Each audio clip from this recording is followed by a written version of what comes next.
that we don't have any other place that will give us the dignity, that will give us the pride as a people than this country.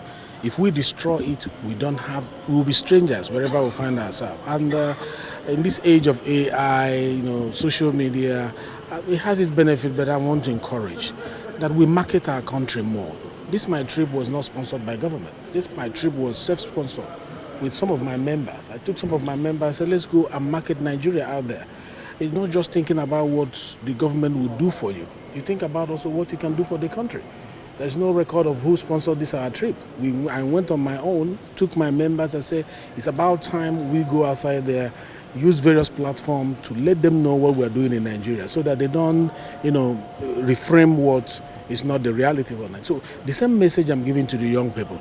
Mr. President is giving, I'm not his spokesperson, but the truth remains that he's giving a lot of young people opportunity, to grow. He's creating platform, for young people to emerge. He believes in young people, being in leadership, being enterprising, occupying various positions.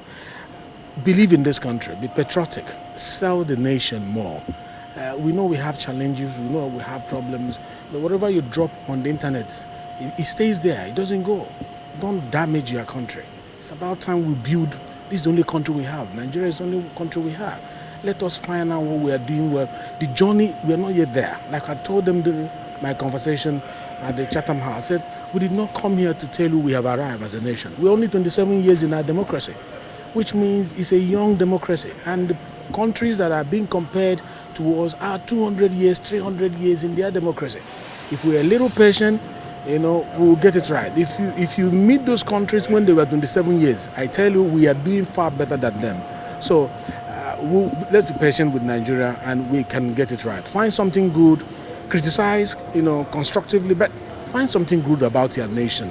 You don't have another one. Leadership will come and go, but you are a Nigerian for life, and that is why you must protect Nigeria. Just like the Americans would always say, they believe in America, America first. Can we make Nigeria first?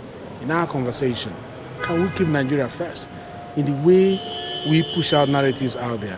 They are leveraging those narratives of ours, and they are reframing us into an image that we are not. It's putting us on our toes as leaders to go and be changing those framing. But you can help us do a better job.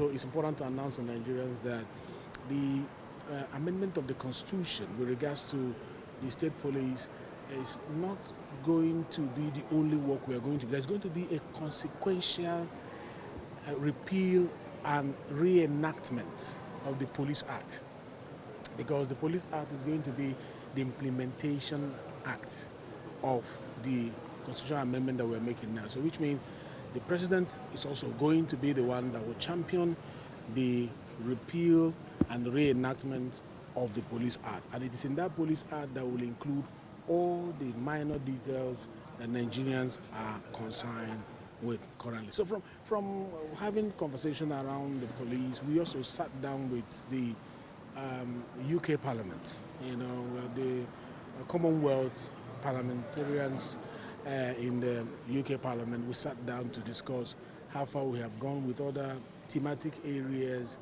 in our constitutional amendments, how far we've gone with inclusion, how far we've gone with local government autonomy, how far we've gone with economic reforms and other reforms going on in the country. We decided to bring them up to speed, what we're doing in our health sector, what we're doing in our security sector, the agenda of Mr. President, the New Hope agenda, how it's being implemented within these 3 years of being in the office. Because if you don't set your narratives, others will come and rewrite it in a manner that will not be so suitable for the image of our sovereignty.